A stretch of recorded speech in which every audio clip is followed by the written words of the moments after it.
Arratsalde on guztioi, buenas tardes a todas y a todos. César Rendueles, Espainiako agertoki intelektualeko pentsalari interesgarri eta originalitako bat da. Madrilgo Unibertsitate Konplutenseko soziologia irakaslea, intelektualki zorrotza, baina bizitza errealetik eta bizitza errealerako gogoeta egiten duen idazlea da. Bere seme-alabek ikasten duten ikastetxerako, bizi den auzorako edo irakasten duen gizarte laneko fakultaterako. Cesarrek bere burua ulertzeko eta elkarrizketa eragiteko idazten du. Buenas tardes César, gracias por estar con nosotras hoy aquí. Decía que César Rendueles es, en mi opinión, uno de los pensadores más interesantes y originales del escenario intelectual actual en España. Es profesor de Sociología en la Universidad Complutense de Madrid, es un autor intelectualmente exigente, pero que reflexiona desde y para la vida real, desde y para el colegio en el que estudian sus hijos e hija, el barrio en el que vive o la Facultad de Trabajo Social en la que enseña y que, según escribe en este libro, debe ser el lugar con mayor concentración de bondad personal de Occidente. César escribe para hacerse entender y para provocar, para invitar, para generar diálogo. Por eso es capaz de incluir en su libro referencias a series como The Good Wife o películas de Clint Eastwood, y no precisamente al Gran Torino, Sin Perdón, o Los Puentes de Madison, que podrían tener un pase en el mundillo intelectual, sino Firefox. Que somos carne para el mercado, ¿no? O sea, somos carne para la picadora del mercado. Lo que pasa que también es, yo creo que en cierto momento el péndulo del pensamiento crítico de los movimientos sociales osciló hacia el punto completamente contrario, ¿no? Y lo común se convirtió en una especie de lugar común, valga la redundancia, de navaja suiza que todo lo arreglaba. Y, hombre, yo creo que en sociedades complejas, como tú decías, que tienen desafíos tan inmensos ante sí, la fuerza de lo comunitario no es suficiente, porque tenemos efectivamente tareas colectivas extremadamente difíciles de desarrollar, ¿no? Que requiere todo tipo de mediaciones, que requiere todo tipo de conocimientos y que requiere a veces de procedimientos acumulados en el tiempo y que no necesitan estar reinventándose cada año en una asamblea fundacional, sino que efectivamente tenemos saber acumulado. Las instituciones, muchas veces el problema es que se confunden con las organizaciones. Yo creo que este es un poco la fuente de todo malentendido, ¿no? O sea, las organizaciones son actores colectivos concretos, por ejemplo, la Universidad Complutense, ¿no? Y la Universidad Complutense, bien lo sé yo, pues es extremadamente criticable y tiene toda clase de adherencias espantosas, ¿no? Pero la institución es otra cosa un poco distinta. La institución es la institución universitaria. La institución universitaria, que también tiene toda clase de problemas, pero que no son exactamente los de la Universidad Complutense, que es un actor colectivo concreto, ¿no? Del mismo modo, no es lo mismo el Ayuntamiento de Bilbao que la institución de los ayuntamientos o de la municipalidad. Son dos cosas diferentes. Entonces, yo creo que se puede defender las instituciones siendo muy crítico con los actores colectivos concretos en los que se encarna. Son dos cosas diferentes. Para criticar al Ayuntamiento de Bilbao o a la Universidad Complutense no tenemos por qué despreciar toda forma de municipalismo ni de educación universitaria, ¿no? Yo creo que distinguir entre esas dos cuestiones es muy importante. Y las instituciones lo que permiten, sobre todo, son procesos de reforma. Hay instituciones que tenemos que abolir, de las que tenemos que desentendernos de una vez y para siempre, pero otras que tal vez podamos reformar. A lo mejor no hay por qué abolir la familia, ¿no? A lo mejor no hay por qué abolir los ayuntamientos, a lo mejor se pueden reformar, ¿verdad? Y ahí tenemos margen para reformarnos y aprovecharnos. ¿Por qué eso implica aprovecharnos? Pues de todos los conocimientos acumulados, de todos los procesos acumulados en el pasado, ¿no? Y reutilizarlos, reformarlos. Y a mí eso me parece que es muy importante porque nos permite a veces procesos de cambio mucho más rápidos, ¿no? Que el tener que estar aprendiendo desde cero permanentemente, que es lo que nos pasa muchas veces en el ámbito comunitario, ¿no? Que estamos permanentemente como en un proceso constituyente permanente. Y eso es muy bonito, ¿no? Es muy emocionante. Yo creo que la gente de trabajo social lo sabe muy bien, pero también es muy frustrante, ¿no? Porque porque bueno, pues son procesos a veces muy efervescentes. Digamos que las instituciones permiten cambios sociales bueno, pues más lentos, a veces es muy enervante, ¿no? Pero también más sólidos, permiten que trasladar ese conocimiento al futuro y desarrollarlo en el futuro, ¿no? Sí, a mí en ese sentido, en tu libro, yo creo que también pasaba algo parecido. Igual en Sociofobia eras, no sé, a veces más taxativo, me parecía, por también algunos temas que abordabas lo exigía, pero en este libro sí me parece que desde una perspectiva pues muy crítica y muy orientada en una dirección progresista, de transformación progresista, pero sí encuentras espacios al menos de comunicación entre esas posiciones a veces que enfrentamos luego en las prácticas, ¿no? Porque efectivamente tú dices, ¿no?, que sin relaciones sociales densas y consistentes pues es muy difícil o imposible que pueda haber políticas luego igualitarias.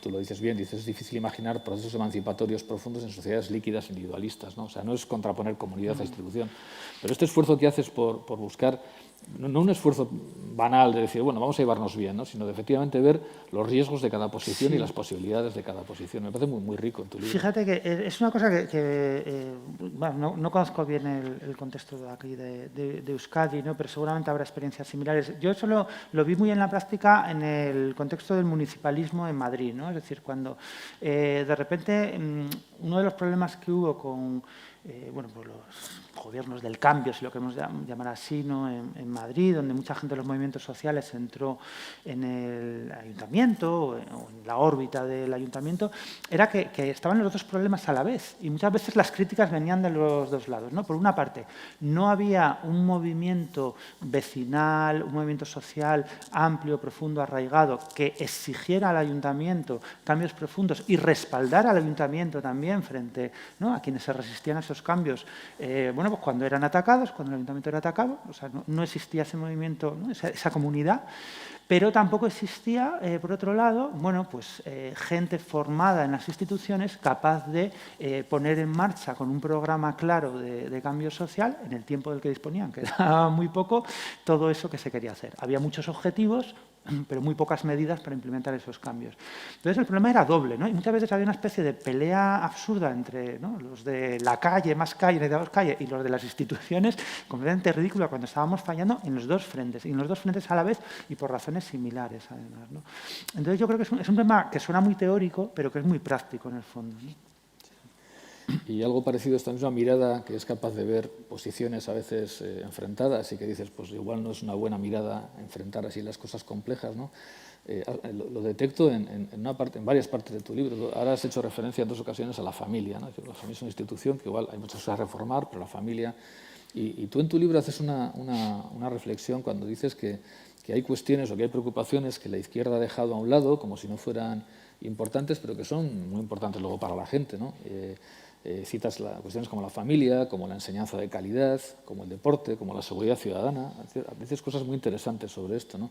Y claro, tú dices, y creo que dices bien, que dejar de atender desde una perspectiva de izquierdas progresista estas cuestiones supone dejar el terreno expedito para que sea colonizados por pensamiento de derecha, muchas veces de ultraderecha, ¿no?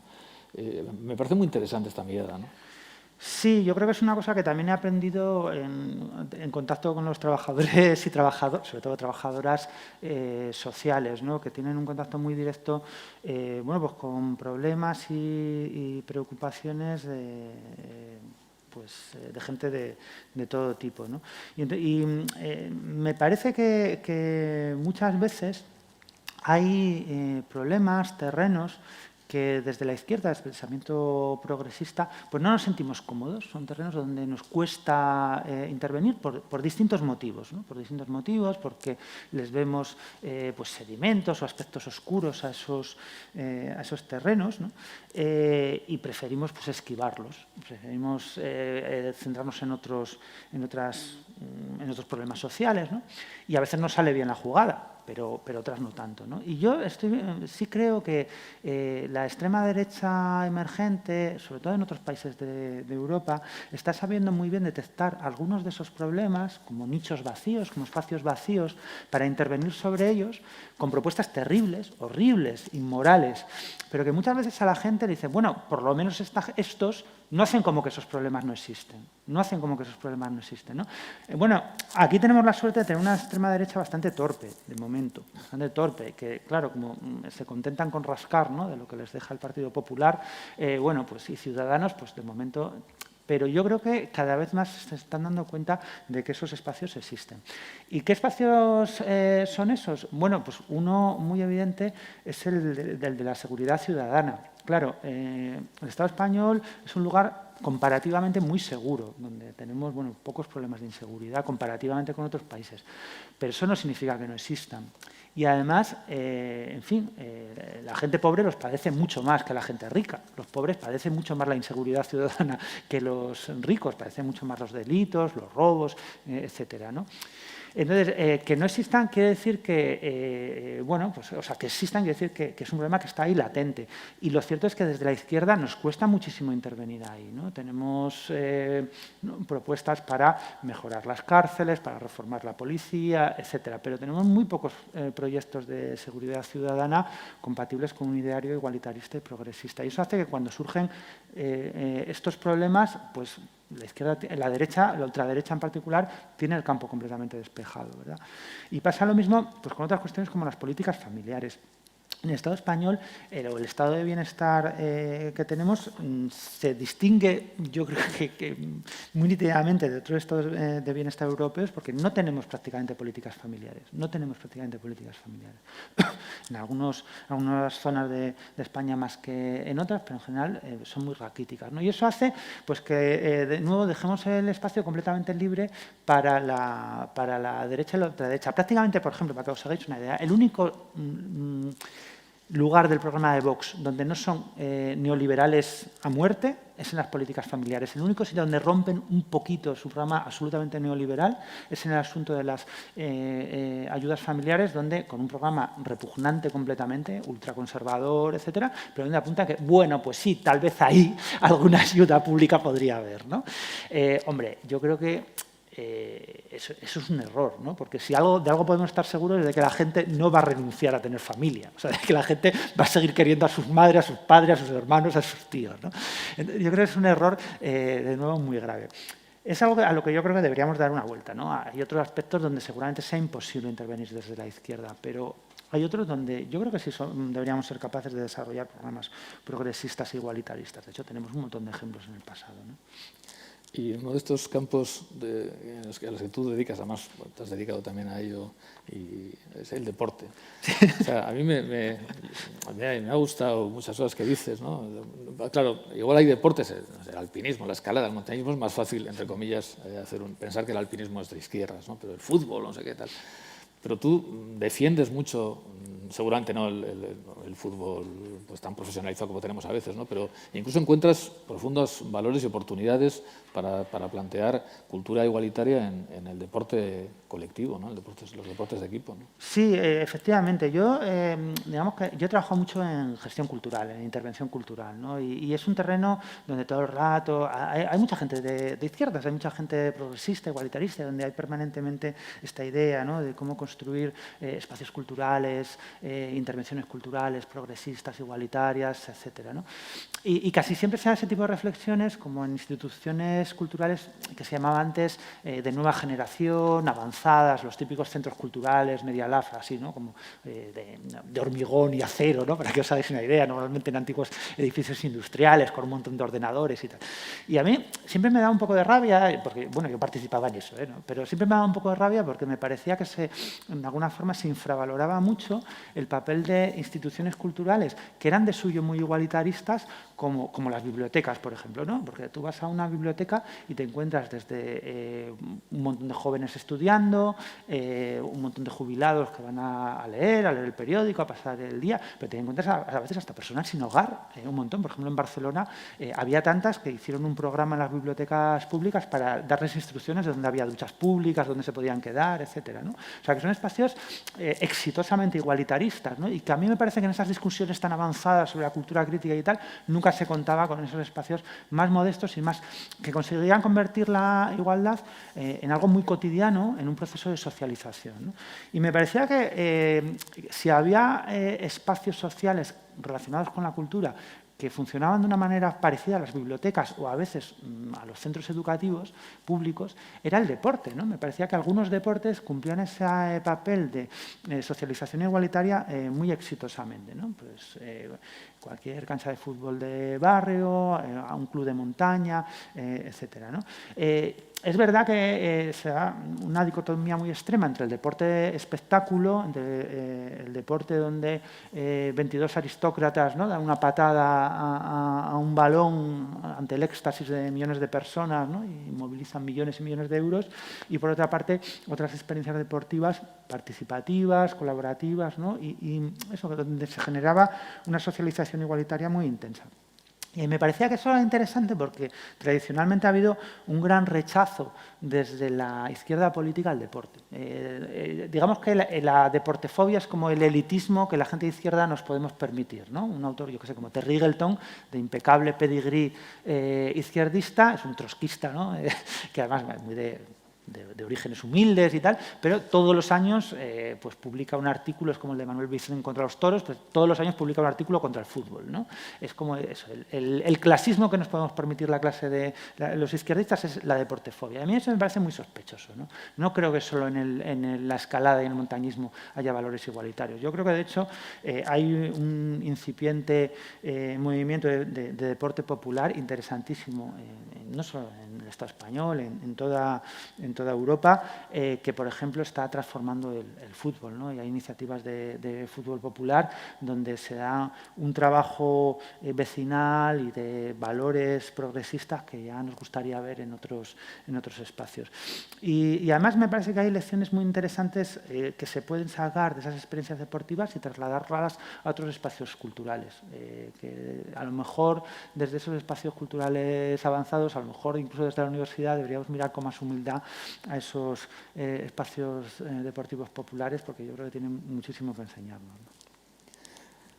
Y hablando de instituciones para la igualdad, la educación aparece rápidamente.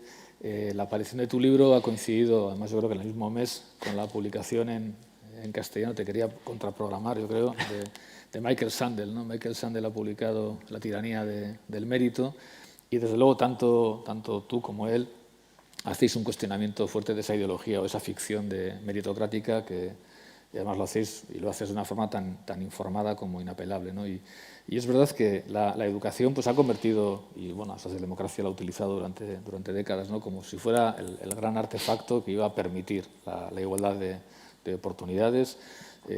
Lo que ha sido al final un mecanismo legitimador en última instancia de desigualdades.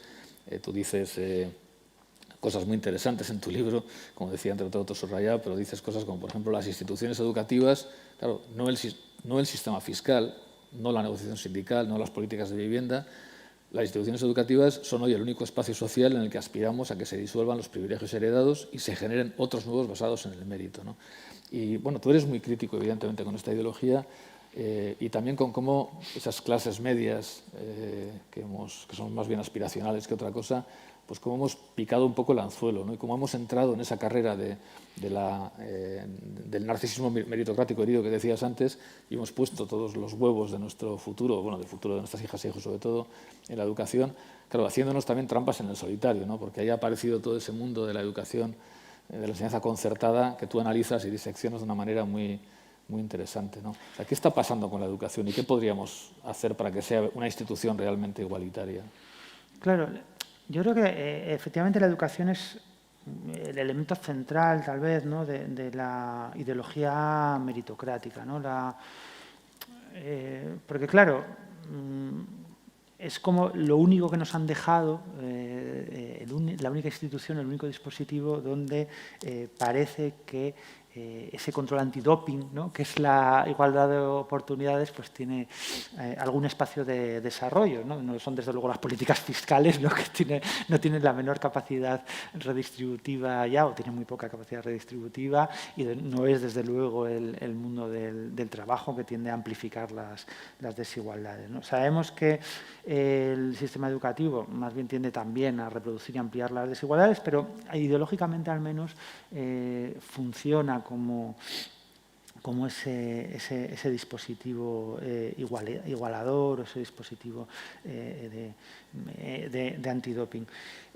Lo que pasa es que eso es efectivamente la baraja está completamente trucada, ¿no? Por una parte, yo creo que depositar tantísimas expectativas en la educación, yo creo que va en contra de las propias dinámicas educativas. Yo creo que es una carga, una mochila demasiado pesada para lo que puede hacer un sistema educativo, ¿no? La educación no lo puede resolver todo. Bueno, a todas y a todos os ha pasado, ¿no? En una discusión de lo que sea, de cualquier tema político o social, estás hablando, entonces alguien, normalmente uno mismo, acaba diciendo, bueno, pero esto, si no lo arregla la educación, no lo arregla nada, ¿no? Se puede ser el cambio climático, la desigualdad de género, lo que sea, ¿no? Todos lo hemos dicho, ¿no? Esto solo se arregla con educación. Bueno, pues no es verdad, es que no es verdad. O sea, la educación no lo puede arreglar todo. La educación puede arreglar unas poquitas cosas. Pues sirve para aprender un poco de historia, un poco de matemáticas, aprender a relacionarte un poco con los demás y poquito más, no mucho más, ¿no? Entonces, yo creo que eso es una mochila demasiado pesada, ¿no? La educación, en todo caso, sí puede participar de un proyecto igualitarista más amplio. Eso sí lo puede hacer. O sea, una educación igualitarista puede participar de un proyecto de impuestos igualitaristas, de un espacio laboral igualitarista, ¿no? Eso sí lo puede hacer, de unas familias igualitaristas, puede acompañar, ¿no?, otros procesos importantes, ¿no? Pero al mismo tiempo, yo creo que así nos ocultamos también, bueno, pues cómo la educación más bien muchas veces produce lo contrario, ¿no? Produce más bien desigualdad. Y eso, hombre, pues desgraciadamente me temo que el sistema que se ha ido generando en las últimas décadas en el Estado español, bueno, pues más bien es ejemplar en el contexto al menos europeo por su capacidad para generar desigualdades.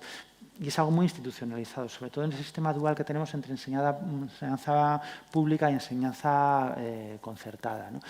Yo soy muy poco partidario de demonizar a las familias que han optado por la concertada. Yo creo que todos queremos lo mejor para nuestras hijas e hijos y, bueno, pues nos vamos bandeando con lo que hay. O sea, que esto no es una crítica, que nadie se lo tome como una crítica personal, ¿no?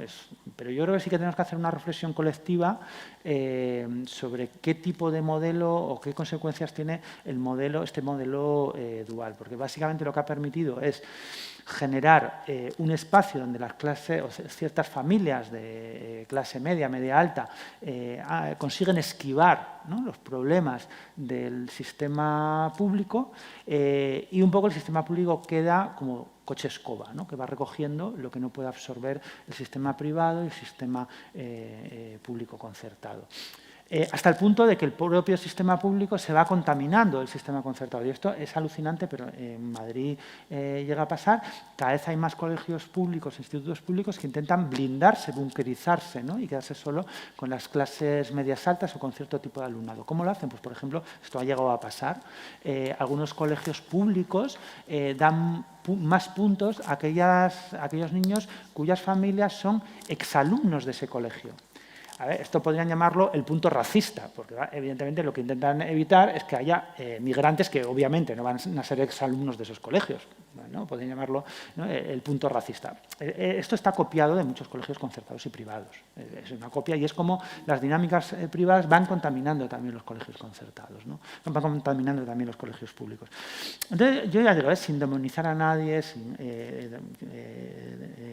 condenar a nadie por las opciones que, bueno, cada uno se las va viendo como puede en la vida, pero sí creo que teníamos que hacer una reflexión sobre cierta dimensión que tienen las instituciones de enseñanza y otras instituciones públicas no es solo de proveer un servicio determinado. Es decir, que la educación pública, igual que la sanidad pública o la vivienda pública, no se inventaron solo para dar un servicio concreto, en este caso la educación o la sanidad o un lugar donde caerte muerto, ¿no? Eso se puede hacer de muchas maneras, por ejemplo, a través de un sistema de conciertos educativos, a través de un cheque escolar. Las instituciones públicas se inventaron también para generar una cierta socialización igualitaria, para mezclarnos. Porque, a ver, es completamente normal que nos juntemos con gente que es como nosotros, pero si es que es normal que yo me junte con profesores de universidad de clase media alta que se dedican a la sociología y la filosofía. ¿Con quién me voy a juntar? Pues sí que es normal, a todos nos pasa y no tiene nada de raro. Por eso es tan importante, ¿no?, en un proyecto igualitario, un proyecto de sociedad igualitaria, que haya algo que nos fuerce un poquito a romper con esos círculos, ¿no? Que a lo mejor no nos obligue, pero sí que nos aguijonee un poco para romper esos círculos. Y para eso sirve la educación pública, para eso sirve la sanidad pública. Y se inventaron de esa manera. O sea, cuando los inventores de la sanidad pública británica optaron por ese modelo, pensando explícitamente en que si te pones malo, te tengas que sentar en una camilla al lado de un tipo que no es como tú, que no tiene tu trabajo, que no tiene tus estudios.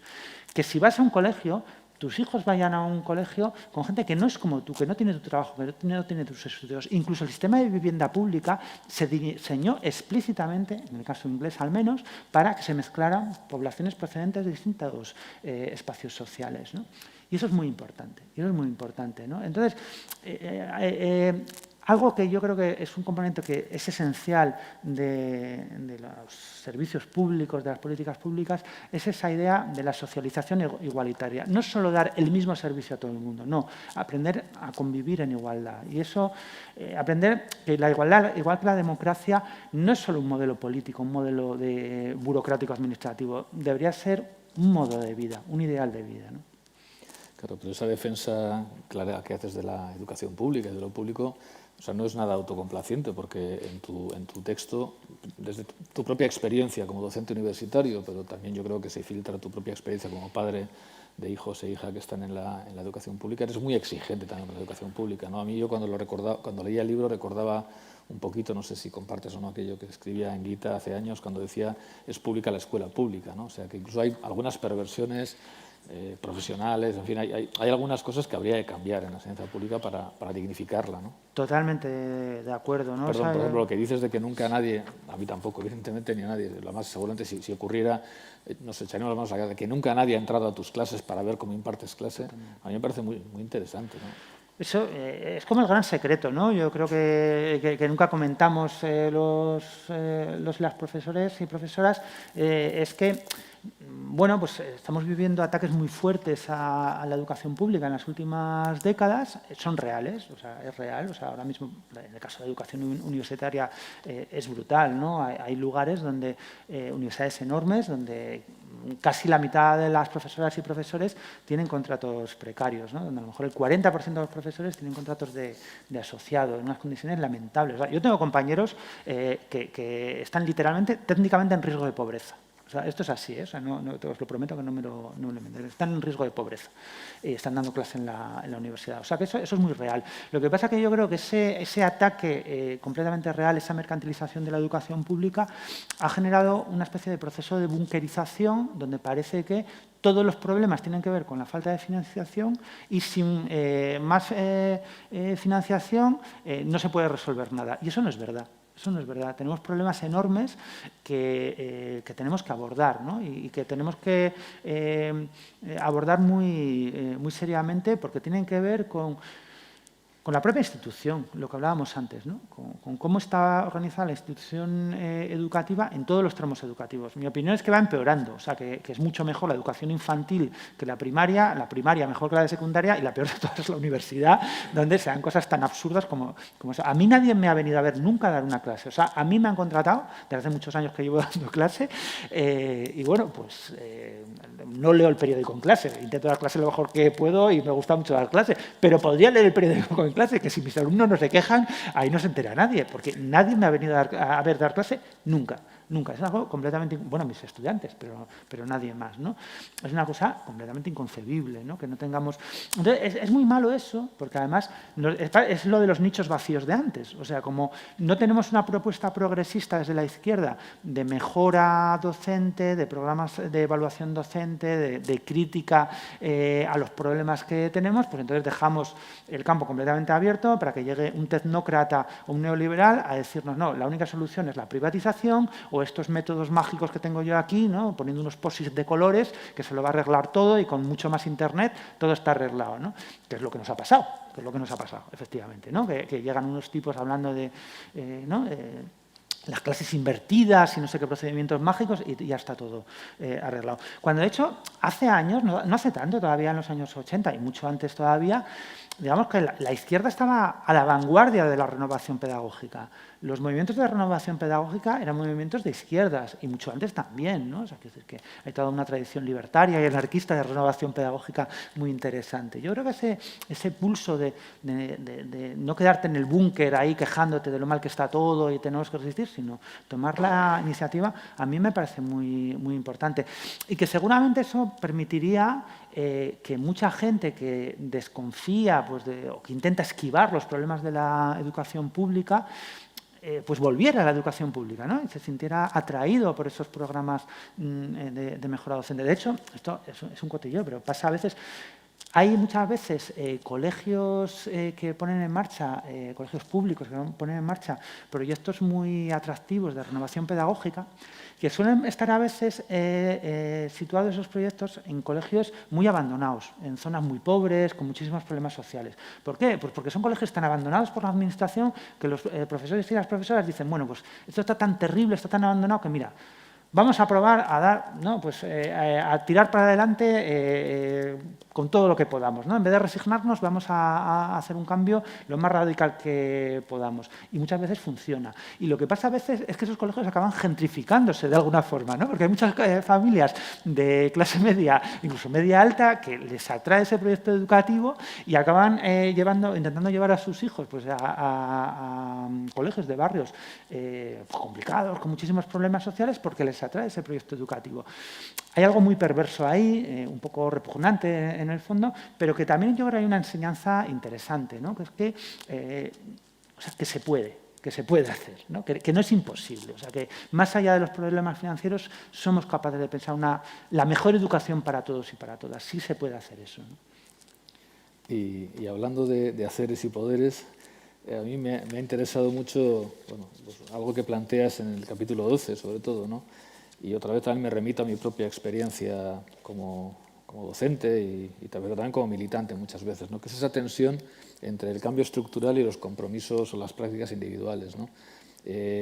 Yo percibo, creo que también tú lo planteas en tu libro, ¿no? Yo percibo un creciente desprecio o una desvalorización pues, de los modos de vida personales como elementos que pueden ser elementos no únicos, pero sí claves para la transformación, ¿no? Y a veces pues, cuando te dice, pues, tendríamos que vivir de otra manera, empezar por nuestros modos de vida, eso es moralismo, eso es no sé qué, eso es buenismo, eso es voluntarismo y tal, eso incluso es complicidad con el sistema, no es lo que quiere el sistema, ¿no? Que tú no sé qué, ¿no?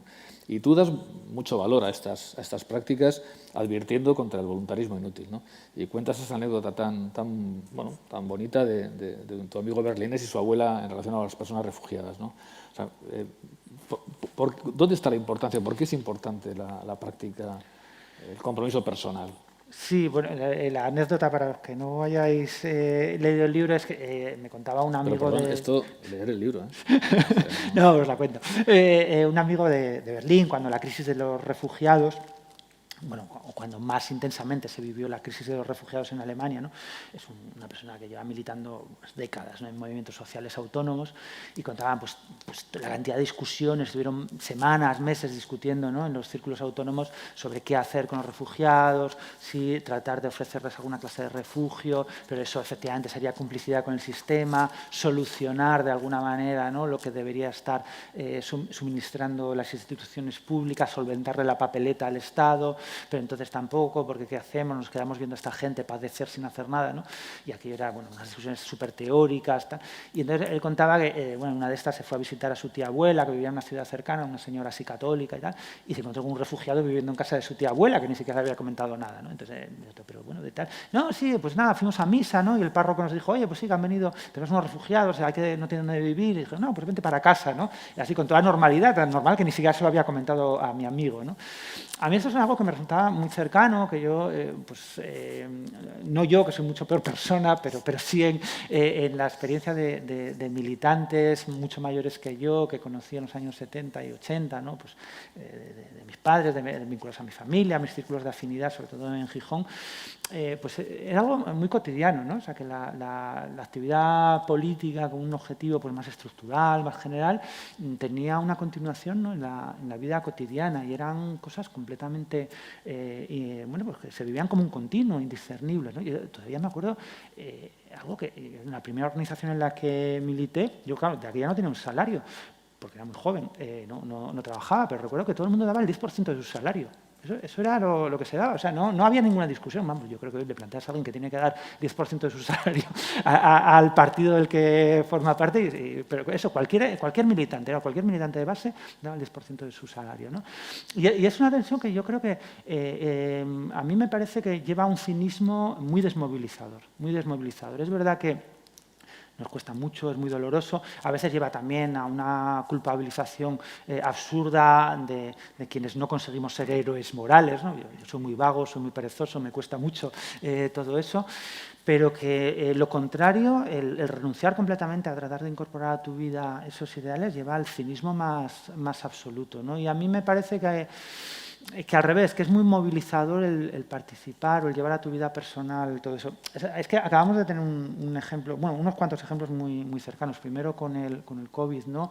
Las redes vecinales que se montaron, bueno, hubo gente que, efectivamente, desde un cinismo monstruoso o las despensas que se han montado en muchos lugares para gente que literalmente no tiene que comer, hay gente que considera que eso es complicidad, ¿no? Con el Estado porque le está solucionando la papeleta al Estado y a las instituciones públicas. Bueno, me cuesta mucho tener paciencia con esa gente, ¿no? Esa gente que está dispuesta a ver que alguien pasa frío o hambre sin intervenir para defender su suprema coherencia, pero pasa con algo todavía bueno, pues muy menor, ¿no? O sea, yo he recibido acusaciones de complicidad con el neoliberalismo y no sé qué monstruos capitalistas por salir a palear nieve para que no se maten los ancianos y las ancianas de mi barrio, que está lleno de ancianos y ancianas, ¿no? Que, en el hielo que se montó en Madrid, pues eres un cómplice del capitalismo por hacer lo que deberían estar haciendo los servicios municipales. Bueno, pues yo no estoy dispuesto, ¿no? A que la gente se rompa la crisma delante de mi casa y prefiero palear unas horas de nieve antes que permitir eso, ¿no? Y si eso es complicidad,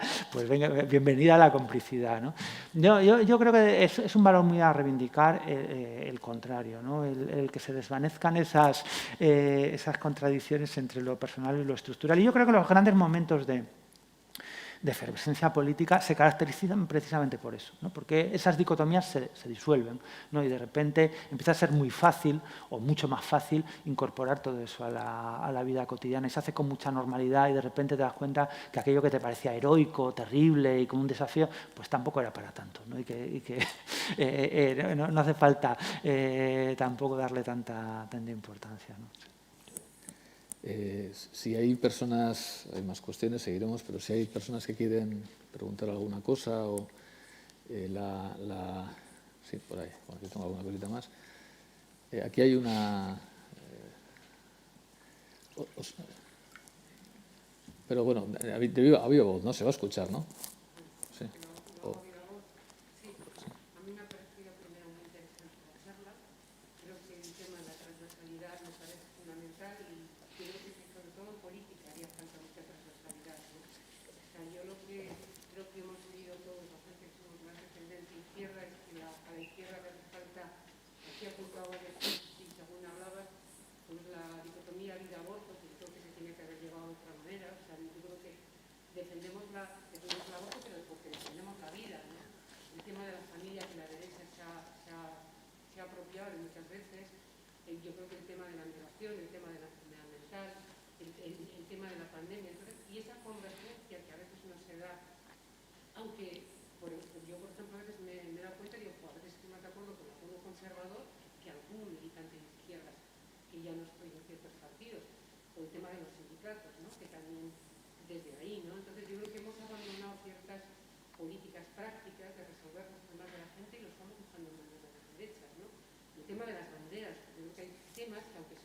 incómodos que hay que hablar. Entonces yo creo que la izquierda sí que ha mantenido cierta, y eso quería un poco que profundizaras, ¿no? Cierto mantenimiento elitista y ideológico de yo soy puro y no me mezclo con un montón de cosas y con temas prácticos que tú vives el día a día como persona, en tu trabajo como funcionario, en tu trabajo como profesor, como lo que sea, y estás viendo prácticas que no te gustan y se las denuncias, pues entonces eso, que yo además de ser militante, soy plural, yo soy problemas de hijos, de educación, etcétera. Entonces, pero que yo creo que la izquierda tiene que hacer un debate mucho más transversal, mucho más práctico, entonces desde ahí un poco, y gracias.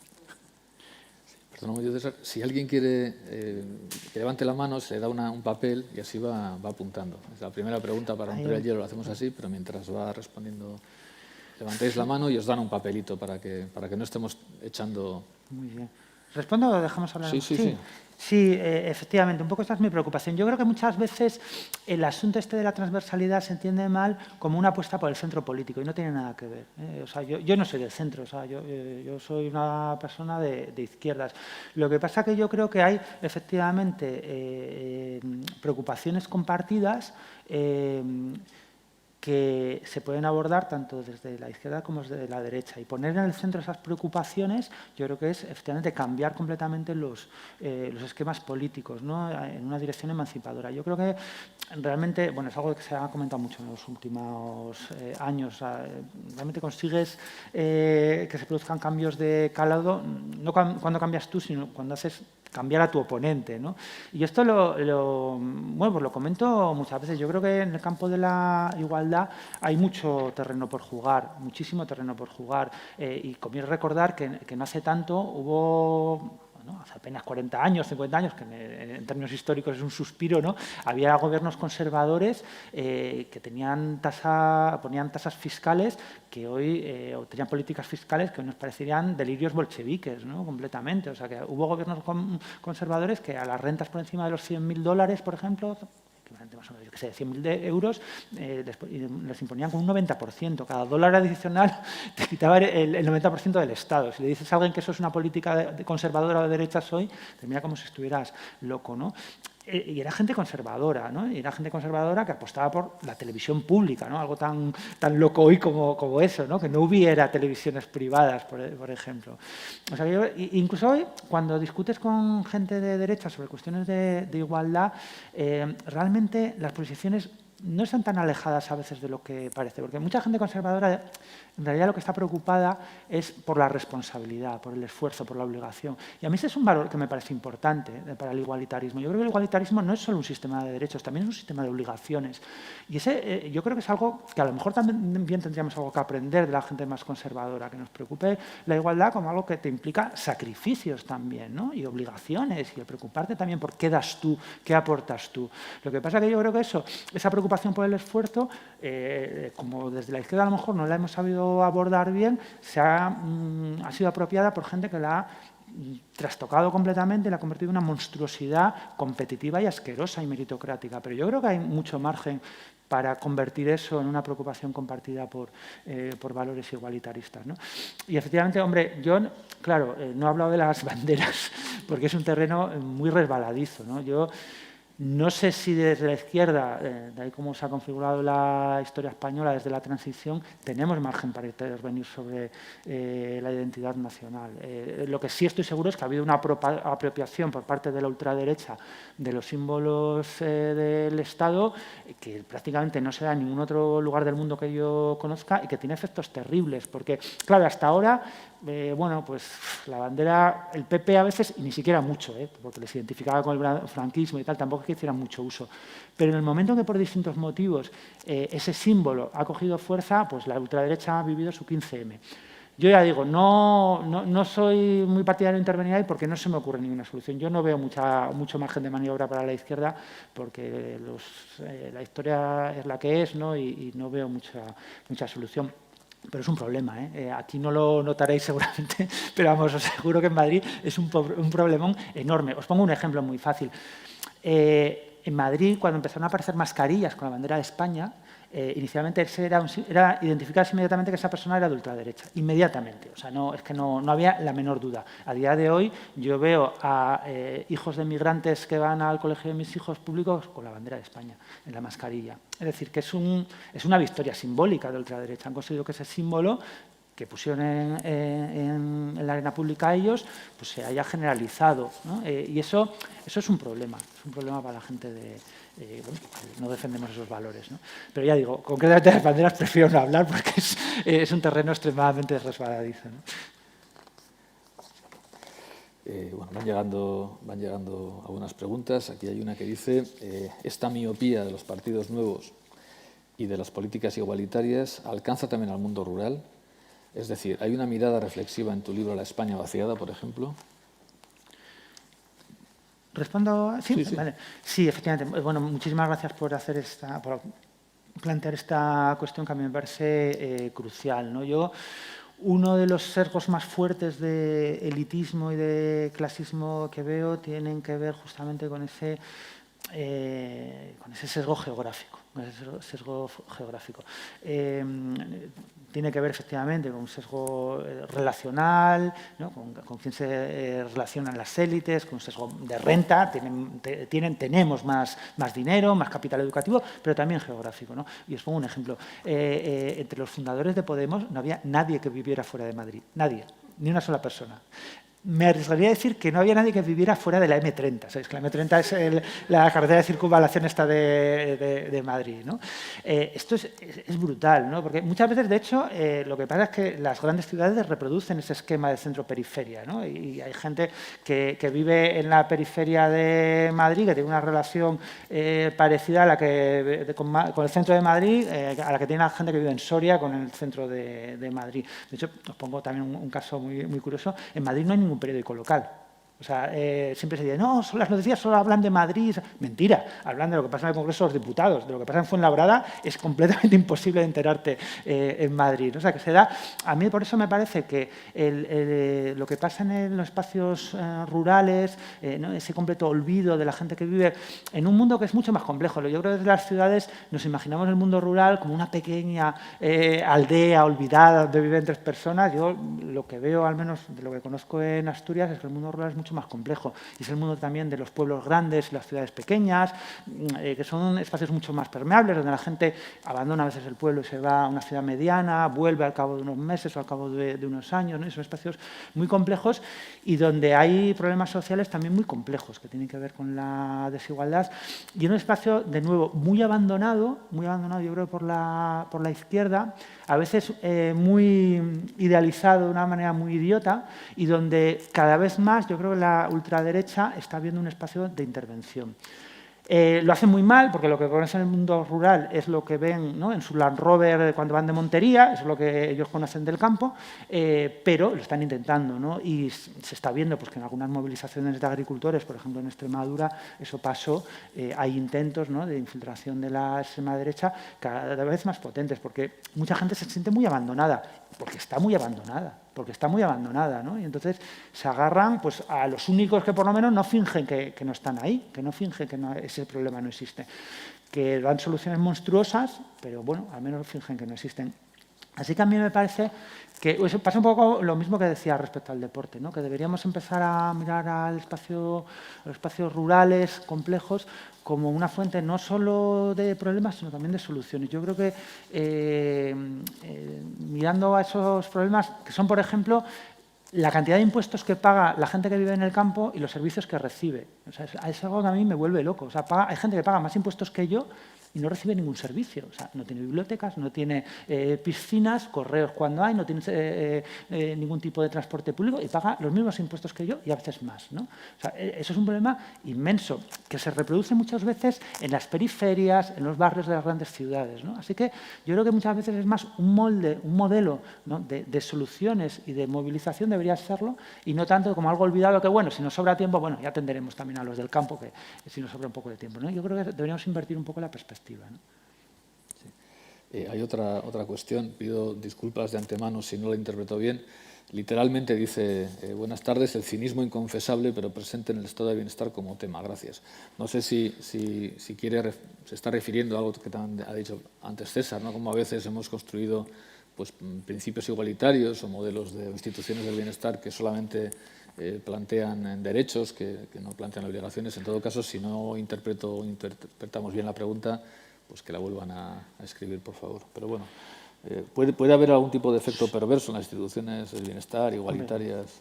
Sí, yo creo que seguro que hay muchos niveles de cinismo en las instituciones del estado de bienestar. Para mí el más perverso tiene que ver con la alianza que históricamente existió, al menos en ciertos niveles, entre estado de bienestar y consumismo, ¿no? Yo creo que esa es la alianza más perversa de todas y la que estamos pagando ahora, ¿no? Lo que los ecologistas llaman a veces, ¿no? el momento de la gran explosión, ¿no? depredadora de la crisis ecosocial que estamos viviendo se da precisamente en el momento de desarrollo de los estados de bienestar después de la Segunda Guerra Mundial. O sea que yo creo que ahí hubo una cierta complicidad muy cínica donde se compró paz social a cambio de bienes de consumo. En cierta medida es algo comprensible porque digamos, los bienes de consumo también fueron una solución a una situación de miseria generalizada, ¿no? Completamente insostenible, pero en cierto momento eso se convirtió, yo creo, en un momento en un proceso pues muy cínico, en una trampa encubierta donde se renunciaba de alguna manera a ese proyecto común, ¿no? Del igualitarismo como un proyecto social compartido, ¿no? Y se empezó a gestar lo que estamos padeciendo ahora, ¿no? Que es el intento de emular las formas de vida de los ricos como ideal de vida. Yo creo que esa es la auténtica trampa que nos hicimos, que consentimos y que bueno, pues engendró un poco la semilla de los problemas que vinieron después, que es cuando se terminó ese proyecto, cuando se agotó las posibilidades de desarrollo del estado de bienestar por distintos motivos, pues lo que quisimos, ¿no? Fue pues eso, que continuara el autoengaño del consumismo por el medio que fuera, ¿no? Y que es un poco la trampa que nos sigue atenazando. Bueno, aquí hay otra pregunta que no sé si te va a dar pie a un nuevo libro. Se dice, algunos autores han reflexionado y escrito sobre lo que ellos denominan la tiranía de la igualdad, como si solamente hubiera dos opciones, vivir en un país desigual pero rico o vivir en un país igualitario pero pobre. Y la pregunta es cómo se puede ir más allá de esta dicotomía y de las ideologías liberal y socialista. ¿Qué papel juega el poscapitalismo en estos cambios socioeconómicos? Sí, es una pregunta efectivamente muy interesante, ¿no? Yo creo que durante mucho... porque yo creo que estamos en ese momento, ¿no? Donde esa dicotomía se está diluyendo o se va a diluir con mucha rapidez. Yo creo que la vamos a ver... la mayor parte de los que estamos aquí, pero nuestros hijos con toda seguridad, cómo se diluye, ¿no? Esa dicotomía histórica, donde de alguna forma los proyectos socialistas siempre se esforzaban por prometer, ¿no? Pues, un aprovechamiento más eficaz de las herramientas del capitalismo de lo que las propias sociedades capitalistas podían hacer, ¿no? Lo que decían, no, nosotros vamos a ofrecer un uso todavía ¿no? Pues más provechoso para las mayorías de esa riqueza que genera la maquinaria capitalista, ¿no? Vamos a hacer que no solo unos pocos, sino todo el mundo viva en la abundancia, ¿no? Es decir, que con éxito o sin éxito, ¿no? Luego pues, el socialismo real fue lo que fue, podemos juzgarlo como queramos, pero la promesa era esa, ¿no? Es decir, no, nosotros vamos a hacer lo que hace el capitalismo, pero mejor, ¿no? A veces incluso se imaginaba el socialismo como una especie de capitalismo sin capitalistas, ¿no? Quitas a los capitalistas de la ecuación, ponemos la maquinaria a funcionar y esto va a ser maravilloso, ¿no? Va a ser la abundancia generalizada.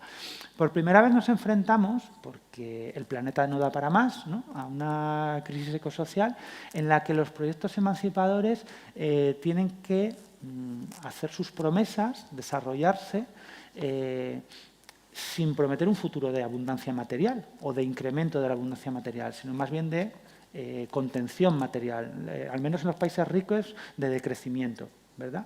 Y entonces eso hace que, de alguna manera, reformula mucho el problema, ¿no? O sea, ahora mismo el racionamiento no es bueno, pues una cosa muy inconveniente que hacen los países socialistas. Racionamiento va a haber, va a haber. La cuestión es si el racionamiento dejamos que nos lo imponga alguna burocracia que intente blindar los privilegios de las élites, o buscamos la forma, ¿no?, de gestionarlo democráticamente para que sea lo más justo posible. Pero racionamiento va a haber porque no hay para todos, tan fácil como eso, ¿no? Pero al mismo tiempo, eso que parece que hace, bueno, pues entonces alguna gente lo ve como una excelente noticia, ¿no?, porque hace como el socialismo, bueno, pues mucho más factible. En realidad no, porque obliga a los proyectos emancipadores como a proponer su programa ya no en un contexto de abundancia, sino en un contexto de escasez. En un contexto de escasez creciente, ¿no?, diciendo, no, vamos a poder comer menos carne, vamos a poder viajar en avión mucho menos o nada, vamos a poder tener coche prácticamente ninguno, vamos a tener que pasar un poco de frío, ¿no? Y, hombre, como programa político no resulta muy atractivo, la verdad, ¿no? Sangre, sudor y lágrimas para todos. O sea, pues no, en vez de urinarios de oro, ¿no?, que decía Lenin, pues en vez de eso más electricidad, no comer carne y andar en bicicleta bajo la lluvia, ¿no? Pues no resulta muy atractivo. Entonces, es curioso, ¿no?, como al mismo tiempo resulta más verosímil, más inevitable y menos atractivo. Y yo creo que ahí el gran desafío para los proyectos igualitaristas, llamémoslo socialistas, poscapitalistas o como queramos, es justamente ser capaces de construir un ideal de vida buena, de vida mejor, ¿no?, sin el aderezo del ultraconsumismo, sin el aderezo de la abundancia, ¿no? Y si somos capaces de hacerlo. Yo creo que algunas posibilidades hay, ¿no? Y de hecho, bueno, pues no me parece raro que en este contexto que estamos viviendo de pandemia, de nuevo se esté poniendo sobre la mesa, por fin yo creo que de forma muy generalizada y masiva, el debate sobre la reducción de las jornadas laborales. Yo me quedé alucinado el otro día, ¿no?, que escuché a Julia Otero, que es como la voz del sentido común, ¿no?, la voz de la razón universal, abogar en favor de la reducción de la jornada laboral, ¿no? Y decir, no, hombre, es inaceptable que sigamos trabajando 40 horas, ¿no? Y digo, pues, algo está cambiando a lo mejor, ¿no? Si lo dice Julia Otero o Iñaki Gabilondo, es que algo cambia, ¿no?, en la sociedad. No sé, yo tampoco soy muy pesimista en ese sentido. Creo que sí hay margen de maniobra para pensar eso, ¿no? Ideales de vida buena que asuman que nos vamos a tener que mover en un marco de escasez y no de abundancia. Pero desde luego no quiero dulcificar el panorama, ¿no? Es muy difícil proponer algo así, ¿no? Y vinculando la pregunta que se hacía con algo que planteas también en el libro, con mucha claridad y un cierto arrojo, que es el juicio que haces o la valoración que haces de medidas que muchas veces se presentan como medidas casi inmediatamente poscapitalistas, ¿no?, que nos hacen avanzar hacia ese escenario, como la renta básica o el trabajo garantizado. Bueno, tú haces una reflexión ahí muy interesante, ¿no? Y otra vez, pues mientras quienes defienden o defendemos más bien la renta básica universal y quienes defienden el trabajo garantizado, pues nos tiramos de los pelos y nos enfrentamos, pues tú dices, bueno, pues son dos medidas que pueden ser interesantes y útiles, pero seguramente en un escenario, en un horizonte más amplio, ¿no? Y haces también una reflexión que otra vez me ha hecho pensar, ¿no?, porque, claro, llama la atención que estemos trabajando, pensando mucho sobre renta básica, como tú dices, en un contexto de derrota sindical global, ¿no?, que de alguna manera es como hacer de la necesidad virtud, ¿no?, ya que no podemos lo grande, vamos a lo pequeño. Pero, ¿qué viabilidad, qué valor le das a medidas como la renta básica? A ver, yo en principio soy partidario de la renta básica. Yo soy partidario de lo que funcione, ¿sabes? De lo que funcione, me vale lo que sea. Si es el ingreso garantizado mínimo, el ingreso garantizado mínimo, si es el trabajo garantizado, me vale lo que funcione, ¿no? Entonces, la renta básica, como mínimo, tiene la virtud de que es una medida clara, que funciona muy bien como lema, que se entiende. O sea, que yo creo que me parece que tiene muchas virtudes, ¿no? Lo que pasa que lo que no puede ser una especie de navaja suiza que todo lo soluciona. Eso no hay ninguna medida que tenga esas cualidades. Y yo lo que me parece también es que es un poco sospechoso que esa apuesta por la renta básica como algo que lo soluciona todo aparece justamente en el momento en el que efectivamente hay una derrota global de los sindicatos, ¿no? Yo creo que eso debería hacernos reflexionar sobre algunas de las carencias que tiene la renta básica. Su gran virtud es que es un derecho universal, ¿no?, que formaría parte de los derechos fundamentales, igual que la libertad de expresión, igual que la libertad de asociación. Esa es su gran virtud. Su gran limitación es que es un derecho individual, que es la otra cara, ¿verdad?, de que sea un derecho fundamental. A diferencia de la negociación colectiva tradicional, que es un derecho que solo se puede ejercer por su propia naturaleza, ¿no? A través de la deliberación en común, a través de la negociación, de la intervención colectiva, este es un derecho muy compatible con una situación de atomización, de pérdida de fuerza colectiva de los trabajadores y las trabajadoras. Y eso a mí me parece muy peligroso, porque es perfectamente compatible la renta básica con, con propuestas de mercantilización neoliberales o con propuestas neocorporativistas, ¿no? Donde se mantienen los privilegios de las élites y las grandes empresas y hay una medida de contención del descontento social que mantiene, ¿no? Los salarios completamente a la baja, que es la renta básica. Nadie se muere de hambre, mantienes contenido el descontento, pero cortocircuitas completamente los mecanismos de movilización y acción colectiva, ¿no? Yo creo que eso es perfectamente posible. Yo no desprecio para nada la renta básica. Lo que insisto, no es una poción mágica. Por ejemplo, a mí me hace mucha gracia ahora cuando ha fracasado, creo, en mi opinión, deliberadamente el ingreso mínimo de inserción, una cosa absolutamente vergonzosa. ¿No? Mucha gente dice, no, ¿veis cómo teníamos razón la renta básica? Porque elimina la burocracia, ¿no? Como si no fuera perfectamente posible introducir toda la mala gestión del mundo en la implementación de la renta básica. Me imagino perfectamente un escenario en el que se tarde 4 años en recabar, ¿no? Los 40 millones de cuentas corrientes que hace falta para pagar la renta básica. O sea, la renta básica no nos lo van a tirar drones del cielo, ¿no? Soltando billetes, hará falta alguna clase de proceso administrativo. Yo me imagino perfectamente que eso tarde 4, 5 o 10 años en implementarse con la suficiente mala fe del Gobierno. Lo que haga falta puede tardar, ¿no? Igual que se podía haber implementado el ingreso mínimo en una semana. De hecho, se hizo así en otros países, igual que se hizo con los ERTEs, ¿no? Diciendo, bueno, se lo damos a todo el mundo que lo pida y revisamos a posteriori. Se podría haber hecho perfectamente, ¿no? Entonces, yo creo que no hay ninguna receta mágica con ninguna medida. Yo creo que tenemos que pensarlas con la complejidad política que tienen, ¿no? Porque si no, yo creo que es un poco hacernos trampas al solitario y, sobre todo, suministrar herramientas en el fondo a quienes tienen un plan B muy nocivo, ¿no? Para las mayorías. Sí, y igual una última cuestión para que a media podamos salir, pero escribes en el libro, y lo decíamos al principio, que empezaste a escribir este ensayo en mayo de 2011 durante las movilizaciones del 15M, lo has terminado en 2020 durante el confinamiento por la COVID y terminas hablando un poco de lo que puede prefigurar o del escenario que puede dibujar la COVID, ¿no? Y por una parte eres crítico también con algunas tesis demasiado inmediatistas, tú dices a veces beatas y tal, de que esto es una fuente un poco de enseñanza, que nos va a hacer mejores y tal y cual por per se, y tú dices, pues no parece que vaya a ser así.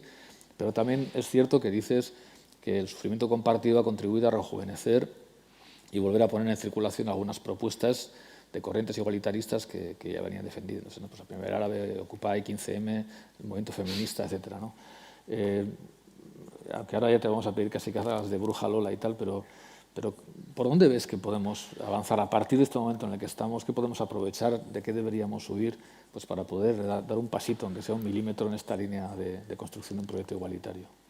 Bueno, yo tengo una posición un poco ambivalente, ¿no? Porque soy simultáneamente pesimista y optimista, ¿no? Yo creo que la COVID ha demostrado universalmente que teníamos razón.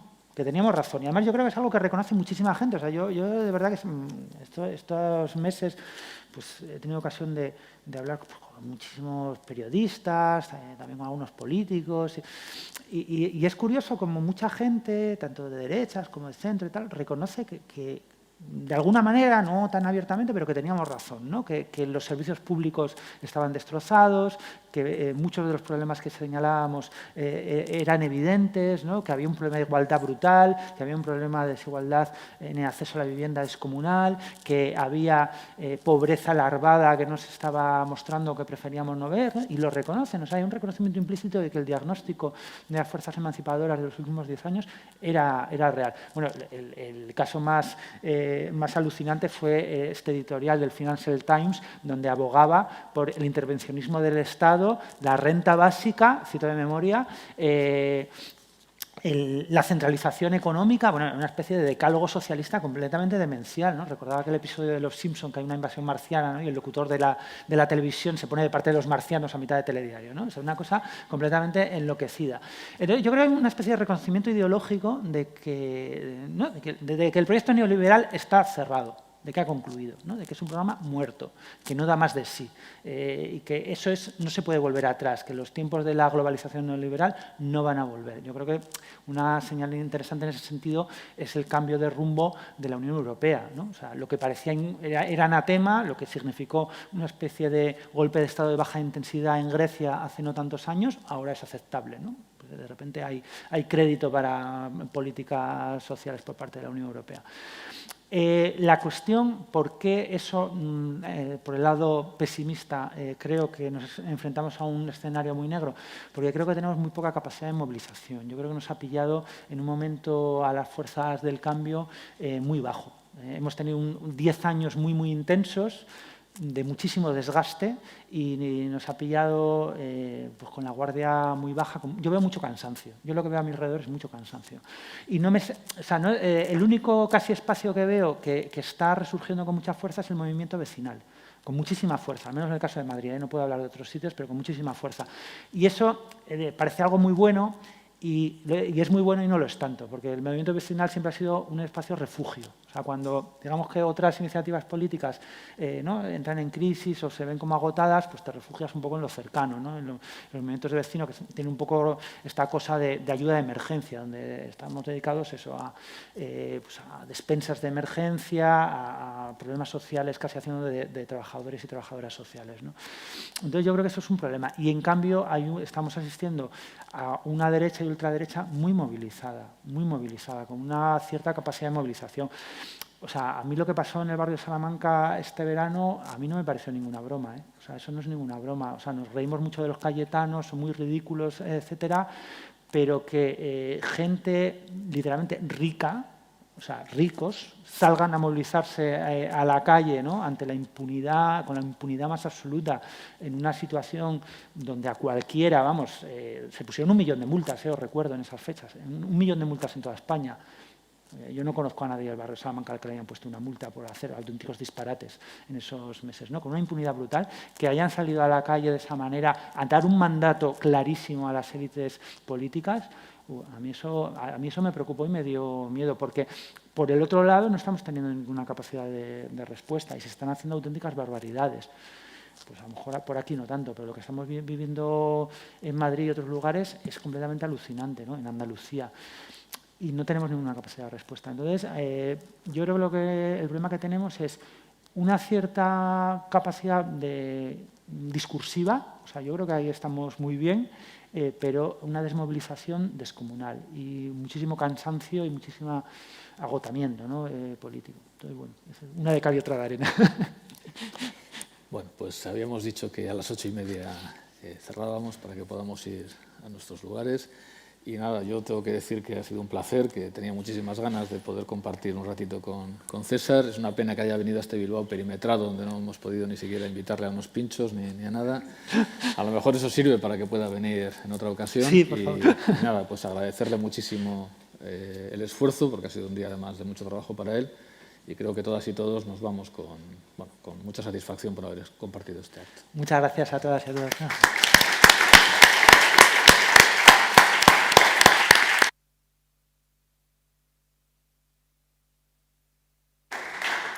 Mesedez, itxaron eserita harik eta gure langileek irteteko esan arte.